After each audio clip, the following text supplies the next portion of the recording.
बिस्मिल्लाहिर्रहमानिर्रहीम। अस्सलाम वालेकुम। केमिस्ट्री क्लास 10 चैप्टर नंबर 8 है industrial chemistry. Section B short question करेंगे। क्वेश्चन नंबर 1 है डिफाइन सेपोनिफिकेशन प्रोसेस। आपकी बुक में पेज नंबर 123 पे इसका आंसर है। सेपोनिफिकेशन का मतलब है किस तरह से सोप बनाया जाता है। सोप बनाने का बहुत ही सिंपल मेथड इस बुक में बताया गया है। देखिए, सेपोनिफिकेशन करने के लिए सबसे पहले क्या करते हैं, ट्राईग्लाइसराइड को सोडियम या पोटेशियम हाइड्रोक्साइड के साथ मिलाते हैं। जब ट्राईग्लाइसराइड को सोडियम या पोटेशियम हाइड्रोक्साइड के साथ मिलाते हैं तो ग्लाइसरॉल बन जाता है और सोप बन जाता है। अब ये ट्राईग्लाइसराइड क्या चीज़ है?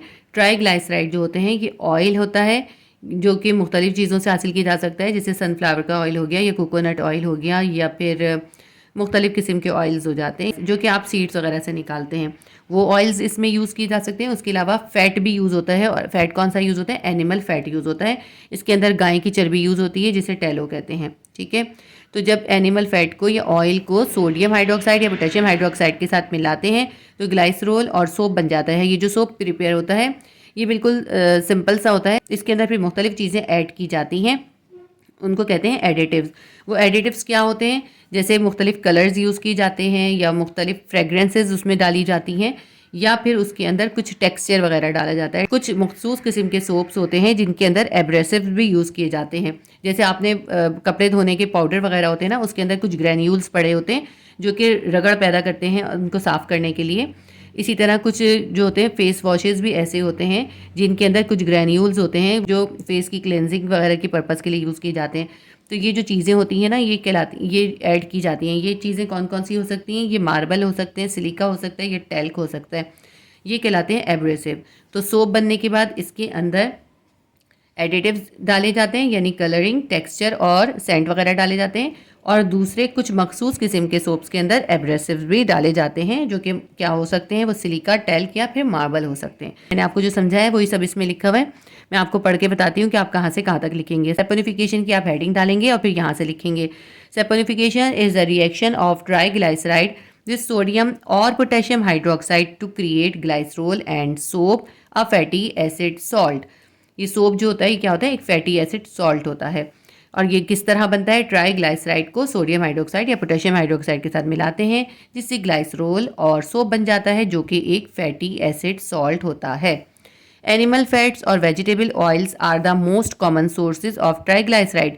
ट्राईग्लाइसराइड कहाँ से हासिल किए जाते हैं? ये आमतौर पे एनिमल के फैट से या फिर वेजिटेबल्स ऑयल से, जो कि मैंने आपको बताया ना, सीड से निकालते हैं। जैसे कोकोनट के सीड से कोकोनट ऑयल निकाला जाता है, जैतून से जैतून का तेल निकाला जाता है। इसी तरह मुख्तलिफ ऑयल्स जो हैं इसके अंदर यूज़ किए जाते हैं। ट्राईग्लाइसराइड की जो सबसे कॉमन सोर्सेज यूज़ होती हैं वो कौन सी होती हैं? वेजिटेबल ऑयल्स होते हैं या फिर एनिमल फैट होता है जो काऊ की चर्बी यूज़ की जाती है जिसे टैलो कहते हैं। A hard soap is created when sodium hydroxide is used. अब मैंने आपको बताया ना, ये ट्राईग्लाइसराइड को सोडियम हाइड्रोक्साइड या फिर पोटेशियम हाइड्रोक्साइड के साथ मिलाते हैं। तो अगर सोडियम हाइड्रोक्साइड के साथ मिलाते हैं तो हार्ड सोप बनता है जो हम कॉमनली यूज़ करते हैं।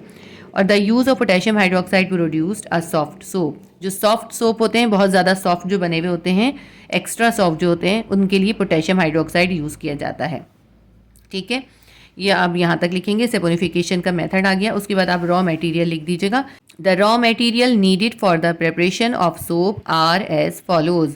जो रॉ मटेरियल चाहिए होंगे सेपोनिफिकेशन के लिए वो ये हैं। फर्स्ट है एनिमल फैट। एनिमल फैट का मतलब है एनिमल की चर्बी जो कि टैलो यूज़ की जाती है आमतौर पे। प्लांट ऑयल, ये देखें एनिमल की चर्बी भी यूज़ होती है, उसके साथ साथ थोड़ा सा प्लांट ऑयल भी डाला जाता है, जो जैतून का तेल भी हो सकता है, नारियल का तेल भी हो सकता है और लेवेंडर ऑयल वगैरह भी हो सकता है। जो थर्ड मटेरियल है वो है कास्टिक सोडा।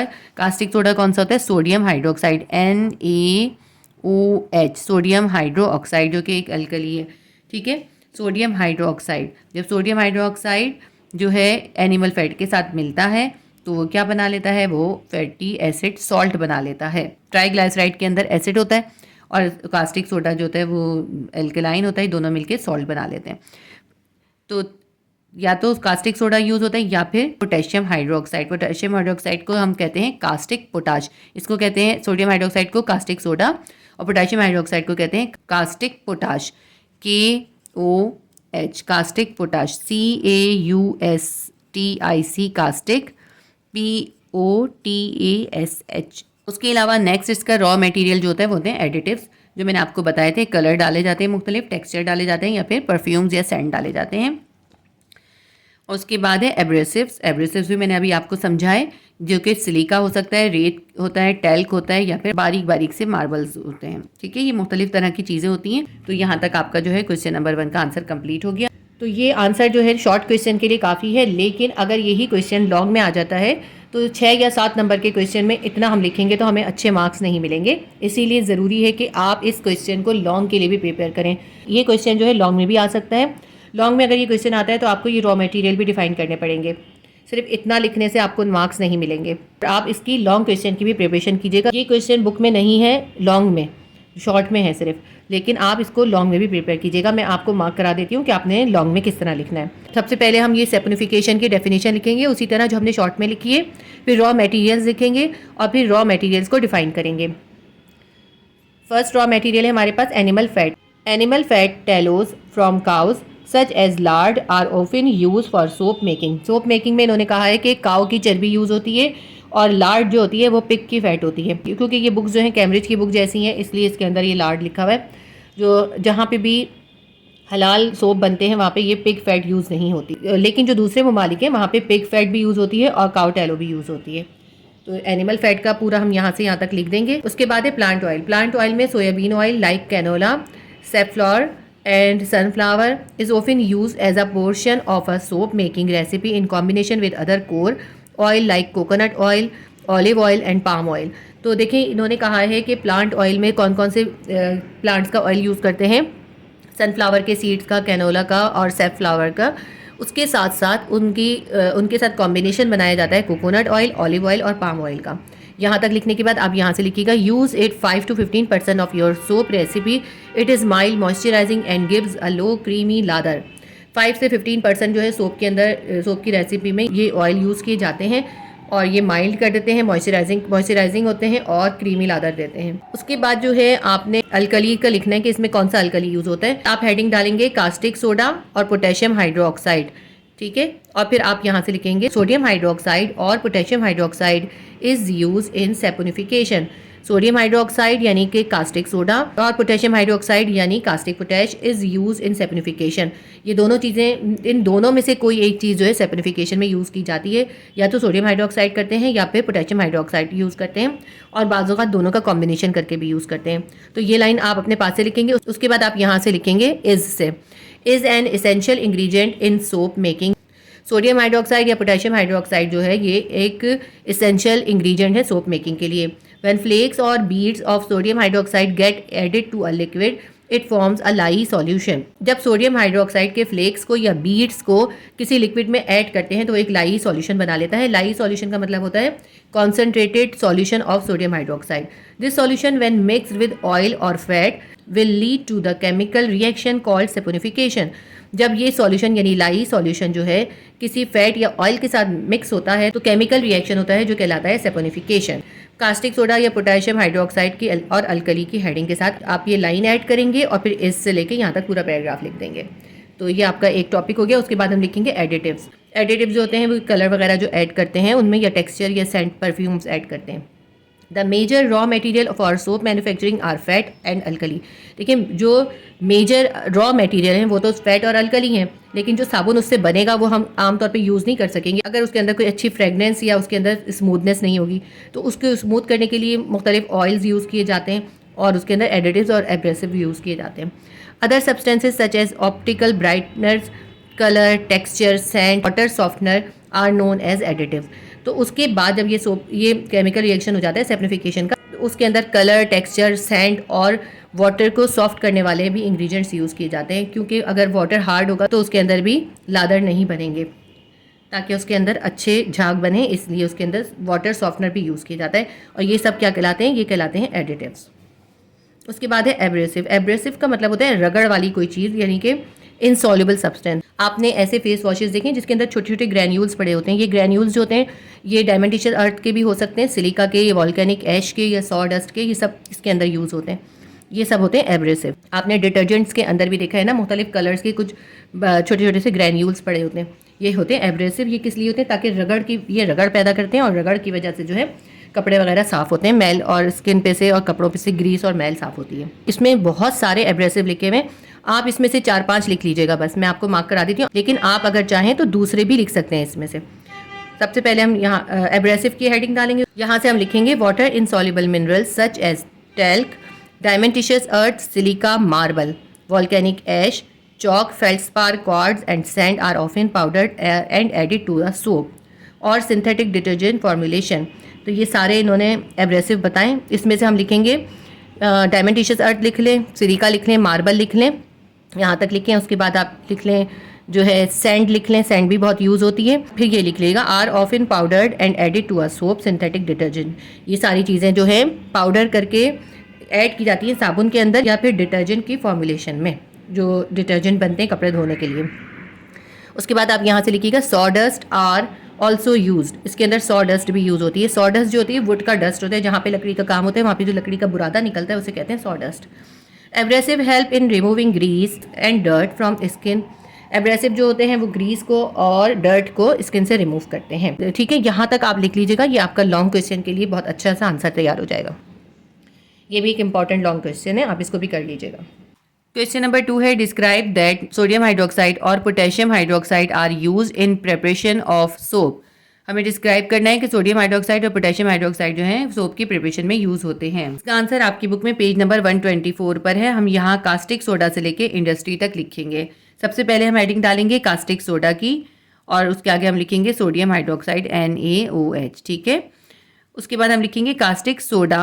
अब ये जो कॉजेज है इसे काट दें, यहाँ लिखें इज यूज्ड इन। ठीक है, caustic soda sodium hydroxide is used in saponification and is an essential ingredient in soap making. Caustic soda जो है सेपोनिफिकेशन में यूज़ होता है और ये सेपोनिफिकेशन का या सोप मेकिंग का एसेंशियल यानी लाजमी इंग्रेडिएंट है। व्हेन फ्लेक्स और beads of sodium hydroxide get added to a liquid, जब सोडियम हाइड्रोक्साइड की बीड्स या फिर फ्लेक्स जो हैं वो किसी लिक्विड में ऐड होते हैं, it forms a lye solution. ये एक लाई सॉल्यूशन बना लेते हैं। ये जो LYE लाई सॉल्यूशन है ये क्या होता है, ये सोडियम हाइड्रोक्साइड का एक स्ट्रॉन्ग एल्कली सॉल्यूशन होता है। जब सोडियम हाइड्रोक्साइड किसी लिक्विड के साथ मिलके स्ट्रॉन्ग एल्कली सॉल्यूशन बनाता है उसे कहते हैं लाई सॉल्यूशन। हमने बताया कि सोडियम हाइड्रोक्साइड की बीड्स या फ्लेक्स को जब किसी लिक्विड के साथ ऐड करा, मिलाया तो लाई सॉल्यूशन बन गया। This solution when mix with oil और फैट। अब ये जो लाई सॉल्यूशन बन गया जब ये ऑयल या फैट के साथ मिक्स होगा, जो कि हम इसमें ऐड करेंगे। हम इसमें कौन सा फैट ऐड करेंगे, इसमें हम जो है काओ टैलो यूज़ करेंगे या फिर यानी गाय की चर्बी यूज़ करेंगे या फिर मुख्तलिफ ऑयल्स भी यूज़ करेंगे। तो अब फिर से पढ़ती हूँ मैं। This solution when mix with oil और fats will lead to the chemical reaction called saponification. जब ये सॉल्यूशन ऑयल या फैट के साथ मिलता है तो केमिकल रिएक्शन होता है जिसको कहते हैं सेपोनिफिकेशन, और सोप बनता है और ग्लाइसरोल बनता है। सोप और ग्लाइसरोल अलग अलग से यूज़ किए जाते हैं। इसके बाद हम कास्टिक पोटाश या KOH की हेडिंग डालेंगे और यहाँ सोप से स्टार्ट करेंगे। Soap may also be manufactured with potassium hydroxide या caustic potash as the alkali. तो सोप जो है वो पोटेशियम हाइड्रोक्साइड को अल्कली के तौर पे यूज़ करके भी बनाया जा सकता है। Potassium soaps are more soluble in water than sodium soaps. ये जो पोटेशियम के सोप्स बनते हैं ये ज़्यादा सॉफ्ट होते हैं और पानी में ज़्यादा जो है ज़्यादा घुलते हैं, ये ज़्यादा सॉल्युबल होते हैं। In concentrated form they are called soft soap. जब ये कॉन्सेंट्रेटेड फॉर्म में होते हैं तो इनको हम कहते हैं सॉफ्ट सोप। ये बहुत सॉफ्ट होते हैं। Although soft soaps are declining in importance, इनकी जो इम्पॉर्टेंस है सॉफ्ट सोप की ज़्यादा नहीं होती। Potassium soap is still produce in various liquid concentrations for use in combination with sodium soap in shaving product and in textile industries. तो ये जो पोटेशियम हाइड्रोक्साइड के सोप जो बनते हैं इनकी कह रहे हैं इनकी इंपॉर्टेंस वैसे तो कम हो गई है, लेकिन ये फिर भी यूज़ किए जाते हैं, बनाए जाते हैं। आमतौर पे ये जो पोटेशियम के सोप्स होते हैं ये शेविंग प्रोडक्ट्स में होते हैं या फिर टेक्सटाइल इंडस्ट्रीज में इनका यूज़ होता है। तो आप यहाँ तक इसका आंसर लिखेंगे। ये आपका क्वेश्चन नंबर 2 कंप्लीट हो गया। क्वेश्चन नंबर 3 है list down the raw material needed for sugar preparation. Sugar preparation के लिए आपको रॉ मटेरियल बताने। आपकी बुक में पेज नंबर 126 पे इसका आंसर है। The raw material needed for the preparation of sugar from sugar cane are as follows. ये है रॉ मटेरियल। नंबर 1 है sugar cane beads, sugar cane beads का मतलब है जो गन्ना जो काट के लाया जाता है ना खेतों से, वो कहलाते हैं शुगर कैन बीड्स, फिर उसका जूस निकाला जाता है। जो सेकंड रॉ मटेरियल है वो है लाइम। लाइम क्या है? चूने का पानी को कहते हैं lime. Calcium hydro oxide CaOH2, ये है लाइम। उसके साथ साथ लाइम के साथ क्या यूज़ होता है? वाटर यानी H2O यूज़ होता है। तो इसके बाद 3 रॉ मटेरियल हैं, इसी को मुख्तलिफ प्रोसेस के ज़रिए गुजार के जो है हमारे लिए शुगर प्रिपेयर की जाती है। शुगर कैसे प्रिपेयर करते हैं ये हमारे पास डिटेल क्वेश्चन है, हम उसके अंदर करेंगे। स्टूडेंट्स ये सवाल करते हैं कि क्या ये क्वेश्चन जो है जिस तरह की बुक के अंदर है सिर्फ वही आएंगे? तो देखें, इतने छोटे छोटे क्वेश्चन तो नहीं आएंगे ना, ये तो सिर्फ चेक करा जा रहा होता है बच्चों का कि बच्चों ने चैप्टर को समझ के पढ़ा है या नहीं पढ़ा, इसलिए ये छोटे छोटे क्वेश्चन पूछ लिए जाते हैं। शॉर्ट में भी आपको इतने शॉर्ट आंसर नहीं लिखने होंगे। लॉन्ग क्वेश्चन में अगर कोई ख़ास किस्म की हेडिंग होती है, कोई ख़ास टॉपिक होता है, तो वो भी शॉर्टली पूछा जा सकता है। जो क्वेश्चन आपकी बुक में नहीं है लेकिन इंपॉर्टेंट टॉपिक हैं आपके चैप्टर्स के अंदर, वो भी आपको ज़रूर करने हैं। क्वेश्चन नंबर 4 है explain components of soft drink. Soft drink के आपको कंपोनेंट्स बताने हैं। आपकी बुक में पेज नंबर 127 पे इसका आंसर है, आप यहाँ से लिखेंगे और आप इसकी हेडिंग ये नहीं डालेंगे, इसकी हेडिंग डालिएगा material required for preparation of soft drink या फिर कंपोनेंट्स, ठीक है। इसके बाद आप लिखें क्या क्या आपको इसके कंपोनेंट्स चाहिए। वाटर चाहिए सबसे इंपॉर्टेंट, सेकंड नंबर पे चाहिए आपको कैल्शियम एंड अदर मिनरल्स, जो कुछ मिनरल्स इसके अंदर ऐड की जाती हैं वो डलेंगी। उसके बाद थर्ड लिखेंगे कलरिंग एंड फ्लेवरिंग एजेंट, जो इसके अंदर जो है कलरिंग और फ्लेवरिंग के एजेंट डालेंगे, जो मुख्तलिफ कलर डाले जाते हैं। आपने देखा है ना, कोई ब्लैक होती है, कोई ऑरेंज होती है, कोई ग्रीन होती है, कोई वाइट होती है, तो और फ्लेवर भी सबके डिफरेंट होते हैं। तो फ्लेवरिंग और कलरिंग एजेंट डालेंगे। शुगर फॉर माइक्रोबियल ग्रोथ, इसके अंदर शुगर भी ऐड की जाती है। उसके अलावा सिट्रिक एसिड फॉर सोर टेस्ट, उसको थोड़ा सा खट्टा करने के लिए सिट्रिक एसिड भी यूज़ किया जाता है। ये मुख्तलिफ फ्लेवर्स वगैरह होते हैं जो कि कोल्ड ड्रिंक्स वगैरह में यूज़ किए जाते हैं। तो सबसे पहला पॉइंट क्या है? वाटर है, कैल्शियम और दूसरे मिनरल्स हैं, कलरिंग है, फ्लेवरिंग एजेंट है और शुगर है और सिट्रिक एसिड है। ये इसके जो है मेन कंपोनेंट्स हैं, ये 5 मेन कंपोनेंट्स हैं। इस चैप्टर के तमाम टॉपिक जो हैं वो क्वेश्चन आंसर में ही कवर हो जाएंगे, इसलिए मैंने आपको इस चैप्टर की जो है एक्सप्लेनेशन नहीं करवाई है। लेकिन अगर कोई टॉपिक ऐसा होगा जो क्वेश्चन में नहीं आ रहा होगा तो मैं वो आपको करवा दूंगी। और इसके बाद जब हमारा सिलेबस फिजिक्स, केमिस्ट्री का और मैथ्स का ख़त्म हो जाएगा तो मैं आपको रिवीजन में हर चैप्टर के इंपॉर्टेंट क्वेश्चन दोबारा से मार्क करवाऊंगी। क्वेश्चन नंबर 5 है डिफाइन पेट्रोलियम। आपकी बुक में पेज नंबर 128 पर इसकी डेफिनेशन हमारे पास मौजूद है। हम यहाँ से लिखेंगे पेट्रोलियम से लेके 8 तक। Petroleum is a natural substance trapped in rock beneath the earth crust. Petroleum एक नेचुरल सब्सटेंस है जो कि ज़मीन के क्रस्ट के नीचे चट्टानों के अंदर ट्रैप्ड होती है। The term petroleum refers to rock oil, क्योंकि ये रॉक में से निकलने वाला ऑयल है इसलिए इसका नाम है petroleum. Water, salts and earth particles are also present in this complex combination. Petroleum के अंदर जो होते हैं अर्थ पार्टिकल भी होते हैं, वाटर और सॉल्ट्स भी होते हैं। इन this complex combination of gases, liquid and solid hydrocarbon, ये जो है ना पेट्रोलियम, ये किस चीज़ का कॉम्बिनेशन है? ये है गैस का, लिक्विड का और सॉलिड हाइड्रोकार्बन्स का, ठीक है। ये इन सब चीज़ों का मिक्सचर है। तो ये पेट्रोलियम जो है इसके अंदर क्या क्या शामिल है? इसके अंदर हैं गैसेस हैं, लिक्विड हैं और सॉलिड हाइड्रोकार्बन्स भी हैं।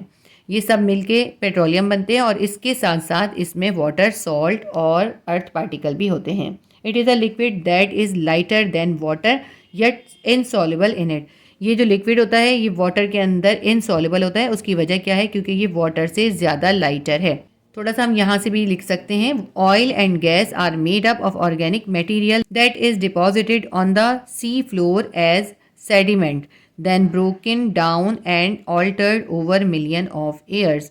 जब देखें ज़मीन के अंदर या फिर समंदर की तहों के अंदर ऑर्गेनिक मटेरियल्स जो होते हैं वो दब जाते हैं, सालों तक, लाखों साल तक उसके अंदर दबा रहता है, तो उसके अंदर जो चेंजेस आते हैं उसके नतीजे में ये पेट्रोलियम और नेचुरल गैस बनती है। यहाँ हम पेट्रोलियम से लेके 8 तक लिखेंगे और फिर ऑयल से लेके एयर्स तक लिखेंगे। आपका क्वेश्चन नंबर 5 का आंसर कंप्लीट हो गया। क्वेश्चन नंबर 6 है justify the petroleum is black gold. आपको जस्टिफिकेशन देनी है कि पेट्रोलियम को ब्लैक गोल्ड जो कहा जाता है क्यों कहा जाता है। इसका आंसर आपकी बुक में पेज नंबर 128 पर ही है। यहाँ द मेजॉरिटी से वेस्ट तक लिखेंगे और उसके बाद थोड़ा सा और भी ऐड करेंगे, वो मैं अभी आपको लास्ट में बताती हूँ कि इसमें ऐड क्या करेंगे। अमेरिका के अंदर जो नॉर्वेजियन शेल्फ है वहाँ पे पेट्रोलियम के ज़खायर पाए जाते हैं। वहाँ पे ये देखा गया है कि जो समंदर की तहों में हज़ारों मीटर अंदर जो है ना ब्लैक कलर की क्ले होती है, वो जो ब्लैक क्ले होती है जहाँ पर, वो कहलाती है सोर्स रॉक। तो जहाँ पे वो सोर्स रॉक पाई जाती है, कहते हैं वहाँ पर उसके अंदर जब खुदाई की जाती है तो वहाँ से ऑर्गेनिक वेस्ट निकलते हैं। जहाँ पे ये ऑर्गेनिक वेस्ट होता है ना, वहाँ पर ये ब्लैक क्ले इकट्ठी हो जाती है उस ऑर्गेनिक वेस्ट की वजह से। ये जो ऑर्गेनिक मटेरियल समंदर के अंदर या ज़मीन की तहों के अंदर सालों तक दबे रहते हैं, और दबने से उनके अंदर जो चेंजेस आते हैं, जो वो टूटते हैं और उनके अंदर जो केमिकल चेंजेस आते हैं, जिससे वो जो है पेट्रोलियम और नेचुरल गैस की शक्ल ले लेते हैं। इसीलिए इसको ब्लैक गोल्ड कहते हैं। गोल्ड इसलिए कहते हैं क्योंकि गोल्ड जो होता है बहुत वैल्यूएबल और कीमती होता है, इसलिए, और ये पेट्रोलियम भी बहुत कीमती है, इसलिए इसको पेट्रोलियम को ब्लैक गोल्ड कहते हैं। क्योंकि जहाँ से ये एक तो ये ब्लैक कलर में निकलता है क्रूड ऑयल जो होता है, और दूसरी वजह ये होती है कि ये जहाँ से मिलता है वो वहाँ पर ब्लैक क्ले पाई जाती है। ठीक है, इन दो रीजंस की वजह से इसको ब्लैक गोल्ड कहते हैं। अब मैं आपको पढ़ के बताती हूँ, यही सेम इसमें लिखा है, थोड़ा सा हम अपने पास से भी ऐड करेंगे। The majority of the oil and gas resources on the Norwegian shelf are formed by a thick layer of black clay that lies thousand of metre beneath the sea bed. तो Norwegian shelf में जहाँ पर ज़्यादातर gas के और oil के resources निकले हैं, वहाँ पर जो है समंदर की तहों में हज़ारों मीटर अंदर जाएं तो वहाँ पर ब्लैक क्ले की लेयर होती है, काले रंग की मिट्टी की, काले रंग की क्ले की लेयर होती है। The black clay is a source rock. ये ब्लैक क्ले जो होती है सोर्स रॉक कहलाती है, which indicates that came from a deposit with a lot of organic waste. ये जाहिर करती है, जहाँ पे ये सोर्स रॉक नज़र आती है, ब्लैक क्ले मिलती है, उससे जाहिर होता है कि इसके अंदर जो है बहुत सारे ऑर्गेनिक वेस्ट मौजूद हैं। यहाँ तक लिखने के बाद हम थोड़ा सा अपने पास से लिखेंगे। हम लिखेंगे petroleum a black gold.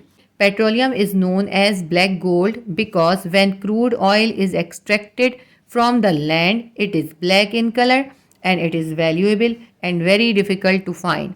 Petroleum को ब्लैक गोल्ड इसलिए कहते हैं कि क्रूड ऑयल जो निकलता है, एक्सट्रैक्ट होता है, वो ब्लैक होता है कलर में, और जो है ये बहुत वैल्यूएबल होती है, और क्योंकि बहुत मुश्किल से मिलती है इसलिए इसको ब्लैक गोल्ड कहा जाता है। ठीक है, दो रीजंस हैं, एक आपकी बुक में लिखी थी, एक ये है। आप ये दोनों चीज़ें एक साथ ऐड करके लिख लीजिएगा। आपके तमाम शॉर्ट क्वेश्चन कंप्लीट हो गए। उम्मीद करती हूँ आपके लिए हेल्पफुल रहे होंगे। Please do like, share and subscribe my channel. अल्लाह हाफिज़।